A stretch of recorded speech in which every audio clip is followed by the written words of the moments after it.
One of the most powerful arguments against Islam comes from one of Muhammad's early scribes. Allah would give a revelation to his messenger Gabriel, then Gabriel would pass the revelation on to Muhammad, then Muhammad would recite the revelation to his followers, and they would try to memorize it. But memorizing it was difficult, so a scribe would write down the revelation. A man named Abdullah ibn Sa'd ibn Abi Sar converted to Islam and became one of Muhammad's scribes. But he eventually left Islam and became an apostate. Why did a man who learned the Quran from Muhammad himself decide to become an ex-Muslim? It wasn't because he wanted to drink beer, or because he wanted to eat pork, or because he was being paid by the Jews. It was because he had indisputable proof that Muhammad was a false prophet. Let's read a quick summary of the problem that Abdullah saw. A little context: when Muhammad conquered Mecca, he ordered his followers to execute specific people, even if these people took refuge inside the Kaaba. Abdullah ibn Sa'd ibn Abi Sar was one of the people Muhammad ordered his followers to kill. Why did Muhammad demand Abdullah's head? This is from 23 Years by the Iranian scholar Ali Dashti. The last named on Muhammad's execution list, referring to Abdullah, had for some time been one of the scribes employed at Medina to write down the revelations. On a number of occasions, he had, with the Prophet's consent, changed the closing words of verses. For example, when the Prophet had said, "And God is mighty and wise," Abdullah ibn Abi Sar suggested writing down, "knowing and wise," and the Prophet answered that there was no objection. Having observed a succession of changes of this type, Abdullah renounced Islam on the ground that the revelations, if from God, could not be changed at the prompting of a scribe such as himself. After his apostasy, he went to Mecca and joined the Qurayshites. So Muhammad would receive revelations and recite these revelations to Abdullah, his scribe, and Abdullah would say, in effect, "Why don't we write it like this instead?" And Muhammad would reply, "Fine, write it like that." Abdullah eventually realized that if these were actual revelations from God, and if Muhammad was an actual prophet from God, Muhammad wouldn't keep letting his scribes make changes to the text of Allah's perfect, eternal word. Abdullah concluded that Muhammad wasn't a true prophet, and he abandoned Islam. This was a huge embarrassment to the early Muslim community, so much so that Allah even complained about Abdullah in his eternal speech, the Quran. Surah 6, verse 93. The commentary we're going to read in a moment uses the Pickthall translation, so we'll read the Pickthall translation of this verse. "Who is guilty of more wrong than he who forgeth a lie against Allah, or saith, I am inspired, when he is not inspired in aught, and who saith, I will reveal the like of that which Allah hath revealed?"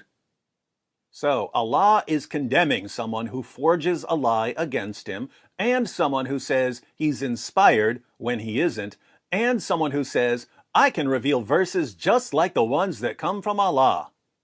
According to Muslim commentators, this verse is actually referring to specific people who said these things. We read the historical background in Asbab al-Nuzul by al-Wahidi. "Who is guilty of more wrong than he who forgeth a lie against Allah, or saith, I am inspired?" 693. This was revealed about the liar, Musaylama al-Hanafi. This man was a soothsayer who composed rhymed speech and claimed prophethood.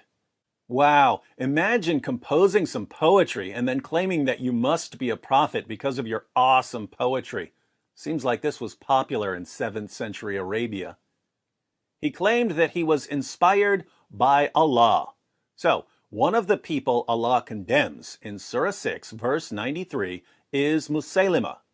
But there's another.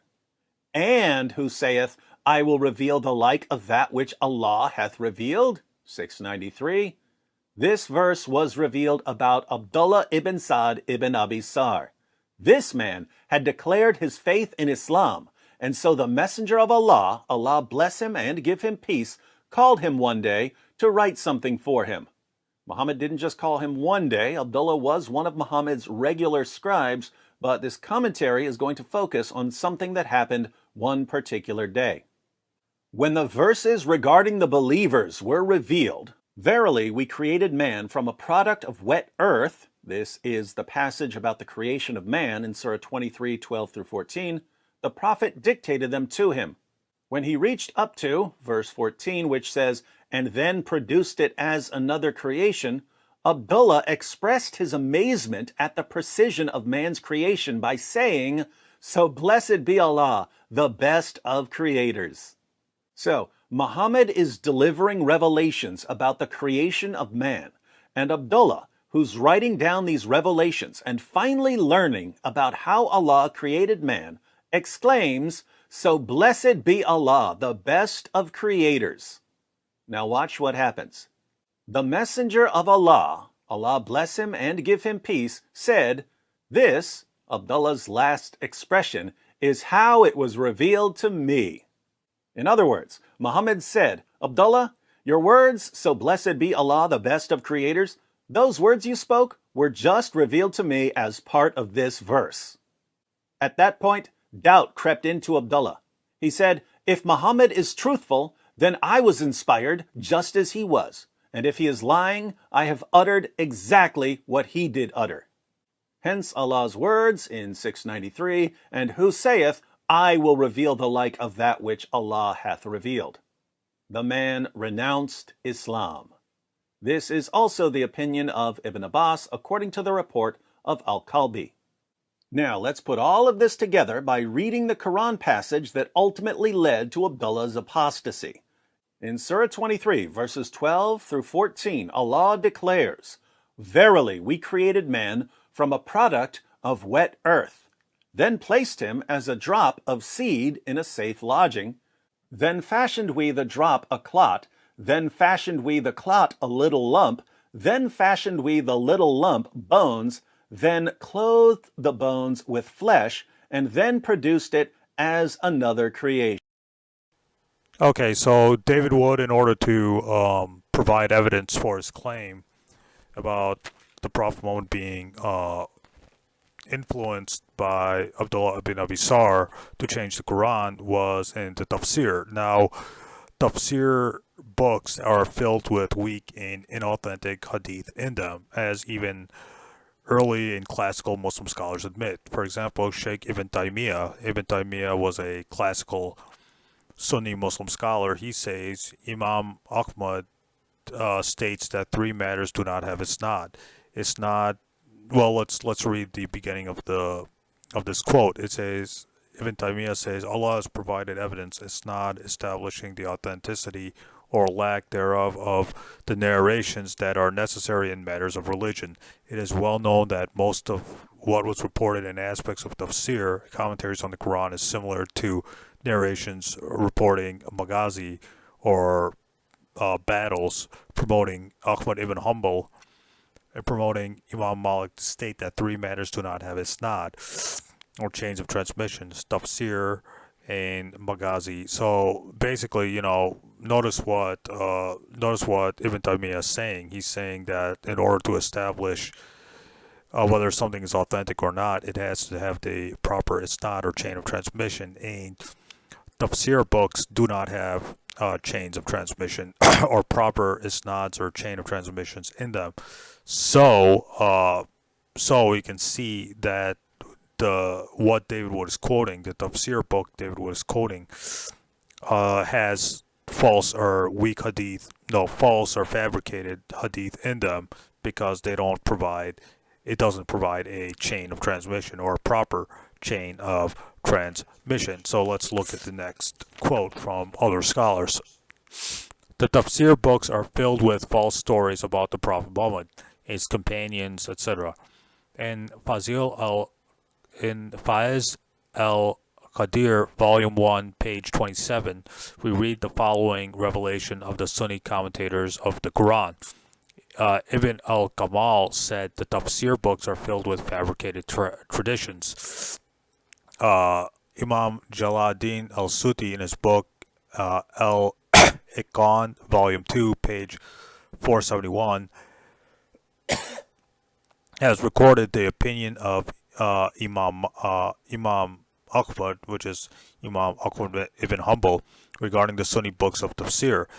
He says, Imam Malik said, well, I just quoted that in the previous slide. Imam Ahmad said three things are unreliable: tafsir, epics, and battles, because most of them are narrated through disconnected chains. Disconnected chains means disconnected isnads or disconnected chains of transmission. So we can see that early Muslim scholars reject classical and early Muslim scholars reject or accept certain stories based on chains of transmission.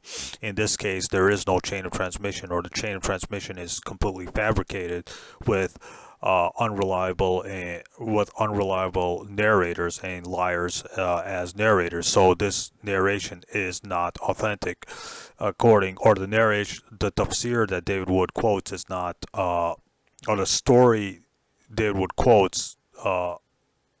Which is found in that tafsir, is unreliable because it does not have a proper chain of transmission or a proper isnad, or it's a disconnected isnad, or there's liars in the chain of transmission. So the whole narration David Wood quotes is inauthentic in that tafsir, whatever that tafsir was. So let's go to the next point.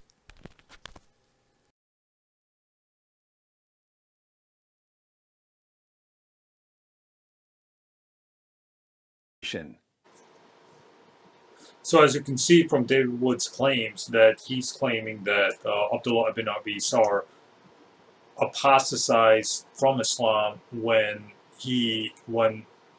Muhammad got revelations, and Abdullah ibn Abi Sar said, well, say it this way, say, so is the best of Allah's, Allah is the creator. And then, so basically Abdullah ibn Abi Sar said something, and the Prophet Muhammad heard that and said, yeah, put that in the Quran. So basically, I think David Wood's whole argument boils down to Muhammad was making up the Quran, and when Abdullah ibn Abi Sar, who was one of the writers or one of the scribes of the Quran, said something that Muhammad liked, Muhammad's like, yeah, put that in the Quran. So that means the Quran is Muhammad's imagination, or the creation of Muhammad. Now, what is the real story of Abdullah ibn Abi Sar? The real story of Abdullah ibn Abi Sar's apostasy had nothing to do him with him writing the Quran's revelations. Rather, it had to do with the fact that Abdullah ibn Abi Sar apostated, and he joined the people who were waging war against the Muslims, which is the Meccan polytheists. We read in Sunan Abu Dawud, book 39, hadith number 4345, it says, narrated by Ibn Abbas, Abdullah ibn Abi Sar used to write the revelation for the Apostle of Allah. Now this is the important part. Satan made him slip, and he joined the polytheists. The Apostle of Allah commanded to kill him on the day of conquest of Mecca. Uthman ibn Affan sought protection for him. The Apostle of Allah gave him protection. So basically, Abdullah ibn Abi Sar, the real reason the Prophet Muhammad wanted him killed was because he left Islam and fought against the Muslims. It was not because Abdullah ibn Abi Sar added his own interpretation to the Quran, and Muhammad just went along with it. No, that's according to authentic reports, that's not the reason why he apostated from Islam. He apostated from Islam and he fought against the Muslims. That's why the Prophet Muhammad wanted him executed, was because this person was a warmonger, or he was fighting against the Muslims. So that's why the Prophet Muhammad wanted him killed. The Prophet Muhammad didn't want him killed because he caused some kind of embarrassment to Muhammad or the Quran or anything like that. No, that's false, according to Sunan Abu Dawud, book 39, hadith 4345. So basically, the whole story is further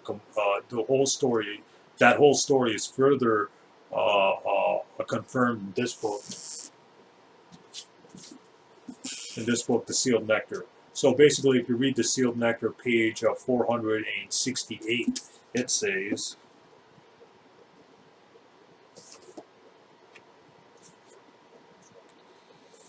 that, let's see if I can find the place. It says, okay, it says on The Sealed Nectar, page 468, it says, shedding blood of 9 of the worst criminals was declared lawful even under the curtains of Al-Kaaba. Some of them later pardoned.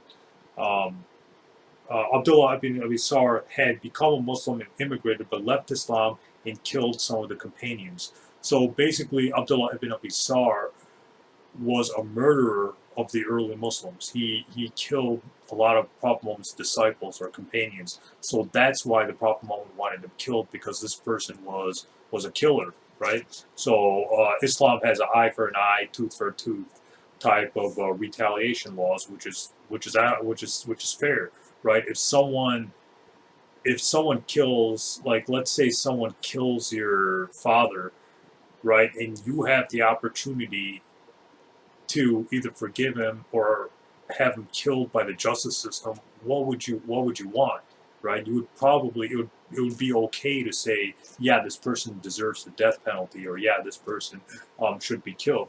So basically, back in those days, there was no jail, or there was no prisons. Either the criminals had to be executed. That was the only way to maintain order in society back then. Now we have prisons. Now there's the justice system, and et cetera, et cetera. But back then, that wasn't the case. So getting back to this statement about Abdullah bin Abi Sar making up his own version of the Quran, or making up verses of the Quran, and Prophet Muhammad just going along with it. And does that prove that Muhammad is a false prophet? That story could cause some concerns to Islam and the prophethood of Muhammad and the Quran, if it was true. If it was true, yes, I would agree with David Wood that Muhammad was just making up the Quran and it didn't have any kind of divine origin. Because if Muhammad is saying, yeah, I like that, put that in the Quran, that means Muhammad was just making up the Quran.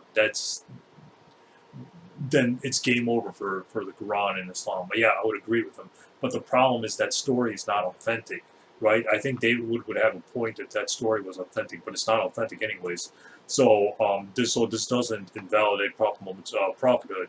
I'm trying to find out where they got that story from. Basically, he said he got that story from the tafsir, but the problem is tafsirs usually aren't reliable because they have a lot of false stories in them.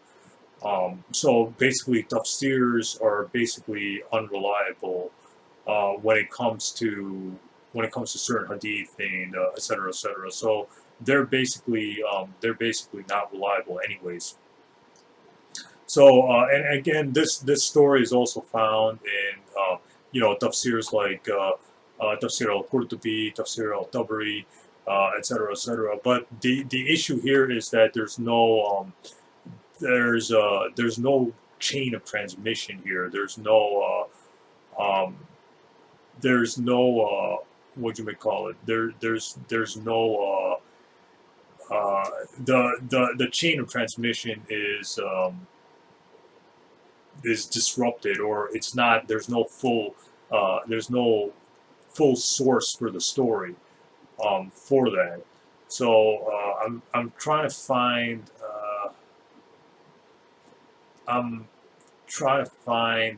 where it says that. Yeah, so basically, al-Qurtubi and al-Tabari mentioned that story, but they mention it with disrupted chains of transmission. So that is why the claim of David Wood is based on a report, is based on a fabricated or a weak report. So that story is not authentic, anyways. So basically, the whole the Quran chapter 23 verses 12 to 14 was revealed as is. Like, it wasn't. It was revealed in the way it was supposed to be revealed. Nobody added anything to it. Nobody took anything out of it, according to authentic reports. So that whole story of Abdullah ibn Abi Sar apostatizing because he knew that Muhammad was making up the Quran, because he could like add his own words into the Quran, is false, because that's a false story that didn't reach us with the proper chains of transmission. The whole story, so the whole Abdullah bin Abi Sar thing is this: he used the right revelation for Muhammad, that's true, and then Satan made him slip, or he apostated, and he joined the polytheists, he joined the pagans, and he started fighting against the Muslims. He joined the disbelievers, he joined the warmongers against the Muslims. And Abdullah ibn Abi Sar, he left Islam, he joined the pagan Meccans, and he killed some of the disciples or companions of Prophet Muhammad, and he fought against the Muslims. He fought he fought against the early Muslims. He killed some of the early Muslims, etc. So this man was a killer. This man was a warmonger. And despite this, the Prophet Muhammad still forgave him and still let him live, despite his obvious crimes against the Muslims. Because Uthman ibn Affan insisted on it. So the Prophet Muhammad agreed that this person should be let go, even though he did horrible crimes against Muslims. And this person, Abdullah ibn Abi Sar, converted back to Islam willingly. So he became a Muslim again after apostatizing, and he stayed a Muslim for the rest of his life. So this is further proof that that apostasy, even when one apostatizes, there's no death penalty, because if death by penalty, remember, keep in mind that the Quran says follow the Prophet Muhammad, and if the Prophet Muhammad really believed in execution for apostasy, then the Prophet Muhammad would have pushed Uthman Affan aside and said, yes, this person's still apostate, he needs to be killed. So despite Abdullah bin Sar's apostasy, despite his killing of early Muslims or disciples of Prophet Muhammad, and despite his warmongering against Islam's three major crimes against Islam and Muslims, and three major sins, he was still let off the hook. He was still allowed to live, and he converted back to Islam a little bit later on that day. So basically, so that's the whole story behind it. This person was a warmonger. He was a killer. That's why and he apostated. So a combination of these three things. A combination of those two things, where he killed most early Muslims, saying he was a warmonger. That's why the Prophet Muhammad wanted him killed. But the Prophet Muhammad was merciful, and he let him live when he could have killed him. So that shows the merciful nature of the Prophet Muhammad. He had the power to kill, but he didn't. He had the power to kill like one of the worst criminals, in the early Islamic period, but he didn't. He chose to let him go. So that shows a lot of constraint, and that shows a lot of a very merciful side to the Prophet Muhammad, very kind and merciful side to the Prophet Muhammad, which is right in the same league as Jesus in the New Testament, when Jesus says turn the other cheek, etc. So basically, that's my whole 2 cents about this whole Abdullah bin Abi Sar thing, and why he didn't leave because he could add things into the Quran and he figured out Muhammad was a fraud. No, that's not why he left.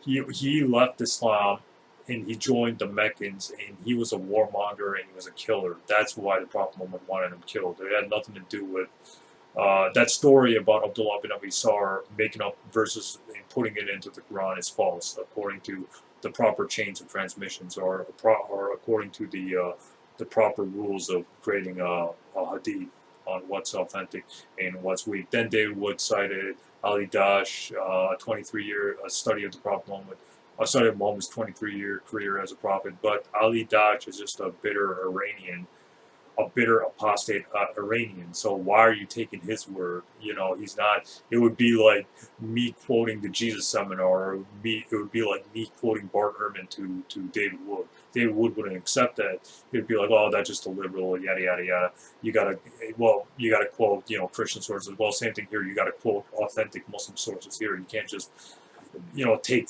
anything you want and then just throw it out there to the public. No, you got to do some fact checking here. And when I fact check the story, when I check the story sources, I turned out that story is weak and false to begin with. Stay tuned. A lot more videos are up ahead.